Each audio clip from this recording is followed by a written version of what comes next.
ಪಪ್ಪ ಪಪ್ಪ ಓ ಏನ್ ಮಾಡ್ತಿದ್ಯಾ? ಯಾವ ಮಾಡೋಣ ನಾವು ಸಾರಿಗೆ ಒಂದು ನುಗ್ಗೆಕಾಯಿ ಕಿತ್ಕೊಂತಿದ್ವಿ. ನಾಳೆ ಸ್ಕೂಲಿಗೆ ಹೋಗಲ್ಲ. ಯಾಕೆ? ಬೇರೆ ಸ್ಕೂಲಿಗೆ ಹಾಕು. ಬೇರೆ ಸ್ಕೂಲಿಗೆ ಅಲ್ಲ ಕಣ, ಮೇಷ್ಟ್ರು ಸುಮ್ಮನೆ ಯಾಕೆ ಹೊಡಿತಾರೆ ನಿನ್ನ? ಹೋಮ್ವರ್ಕ್ ಮಾಡ್ಲಿಲ್ಲ ಅಂದ್ರೆ ಹೊಡಿತಾರೆ. ಶಾಲೆ ಲೇಟಾಗಿ ಹೋದ್ರೆ ಹೊಡಿತಾರೆ. ಮಧ್ಯಾಹ್ನ ಊಟ ಮಾಡ್ದಂಗೆ ಅಲ್ಲಿ ಪಳ್ಳಾಟ ಆಡಿದ್ರೆ ಹೊಡಿತಾರೆ. ನೀನು ಯಾರ ಖ್ಯಾತೆ ಮಾಡಿದ್ರೆ ಹೊಡಿತಾರೆ.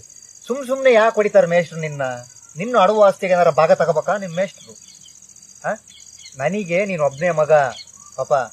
ಮೇಷ್ಟ್ರಿಗೆ ಶಾಲೆಯಲ್ಲಿ ಇರಲೆಲ್ಲ ತನ್ನ ಮಕ್ಕಳು ಥರ ನೋಡ್ತಿರ್ತಾರೆ. ನೀನು ಹೇಳ್ದಂಗೆ ಹೋಗಿ ನಾನು ನಮ್ಮ ಅಪ್ಪಗೆ ಹೇಳಿದೆ, ಅಪ್ಪಾಜಿ ನಮ್ಮ ಮೇಷ್ಟ್ರು ಹೊಡಿತಾರೆ ಅಂತವ. ನಮ್ಮ ಅಪ್ಪಗೆ ಮೇಷ್ಟ್ರು ತಗ ಬುದ್ಧಿ ಆಡಿಬಿಟ್ಟ. ಆ ಮೇಷ್ಟ್ರು ನನ್ನ ಯಾವ ಊರು ನಾಯಿ ಅನ್ಲಿಲ್ಲ. ಒಳ್ಳೆವಲ್ಲ, ನಾನೇ ಕೇಳ್ಕೊಡೋಣ ಅಂತವ. 1ರಿಂದ 7ನೇ ತರಗತಿ ತನಕ ಬೇಸ್ಮೆಂಟ್ ಇದ್ದಂಗೆ ಮಕ್ಕಳಿಗೆ ಶಿಸ್ತು ಕಲೀಲಿಕ್ಕೆ. ನಾನು ನಿನ್ನ ಮಾತು ಕಟ್ಕೊಂಡು ಹೋಗಿ ಮೇಷ್ಟ್ರ ಹತ್ರ ನಾನು ಕಿತ್ತಾಡಿದೆ ಅಂತಂದ್ರೆ ನಿನಗೆ ಅವ್ರು ಏನು ಹೇಳ್ಕೊಡಲ್ಲ, ನಿನ್ನ ನೋಡಲ್ಲ, ನಿನ್ನ ಗಮನಿಸೋದೇ ಇಲ್ಲ. ನೀನು ಆಡಿದ್ದೆ ಆಟ ಉಡಿದ್ದೆ ಲಗ್ಗಿ. ಈಗ ನಾನೀಗ ಓದ್ದಂಗೆ ಬರಿದಂಗೆ ಚಲಿಕೆ ಹಿಡ್ಕೊಂಡು ಹಿಂಗೆ ಆಡಲ್ವೇ? ಆಗ ಹಂಗೆ ಆಡ್ಬೇಕಾಗುತ್ತೆ. ಯಾವ ಸ್ಕೂಲಿಗೆ ಹೋದ್ರು ಅಷ್ಟೇ. ಯಾವ ಮಾಸ್ಟರ್ ಸುಮ್ಮನೆ ಹೊಡಿಯಲ್ಲ. ನೀನೇನೋ ಪಳ್ಳಾಟ ಆಡೋಕ್ಕೆ ಹೊಡಿತಾರೆ. ಶಿಸ್ತಾಗಿದ್ದೆ ಯಾಕೆ ಹೊಡಿತಾರೆ? ನಡಿ, ಎಲ್ಲಿ ಹೋದ್ರು ನೆಲ ಕರೆಯದೆ ಅಂತ ತಪ್ಪಲ್ಲ. ಮೇಷ್ಟ್ರ ಮೇಲೆ ಚಾಡಿ ಹೇಳಕ್ ಬಂದನು.